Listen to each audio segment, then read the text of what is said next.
The Poet, Chapter 1, official reading by Orden Joven.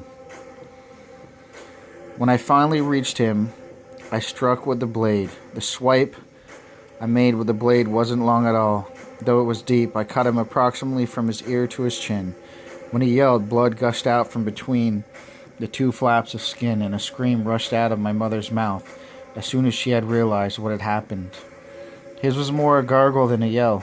In that occurrence, I felt the warmth of his blood hit my face, but I saw nothing. I was no longer there. I was frozen with the shock of the fact I had actually gored another human being. It was one thing, the thought of shooting a deer, a moose, or even a rabid animal, but to actually run a blade through another human's skin opened up a whole new set of emotions I had never felt before. It brings you to a greater awareness that most people do not have the privilege of experiencing. It opens new avenues and questions that would not normally be there in a human being unless they themselves have also shed the blood of their kind. Hunters kill dogs who taste deer meat. Why? Because if you do not, they will crave it. They know the taste of it, and they know it is edible. With this occurrence, they will chase all the deer away, or kill them before the hunter gets the chance to get to them. That is almost what it is like when one human kills another one. They feel comfortable killing because it takes away the fear of what will happen if they do kill a human. My mother flipped out and called an ambulance. I was put in a mental hospital for about a week due to the shock I was in. I was put on medication that my mother had to put into my food in order to get me to take it. Mom asked me many times why I had attacked her boyfriend. I told her each time it was because he deserved it for hitting her. Mom had already left the loser anyways.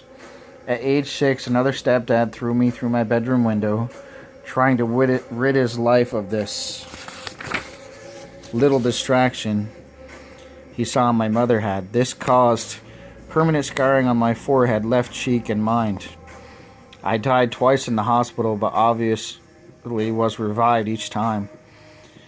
When I awoke in the hospital, my mother was nowhere in sight, but my stepdad stood above me. A short, fat finger poked at my face, and he said, "If you tell anyone what I did to you, your mother and I will both go to jail. Tell them you were jumping on your bed and you fell through the window." Now he moved his face an inch from mine, and his hands grasped both my arms. "You better tell them that you fell or else." His demeanor became so harsh and demanding that I began to tremble, and I could feel the pain from my broken ribs as my muscles tightened up. Footsteps came from outside the room, so he released his grasp and sat down on the doctor's chair. It was the doctor and my mother. I was questioned on what happened and did what I was ordered to do by my mom's boyfriend. I lied and said that I fell through my bedroom window.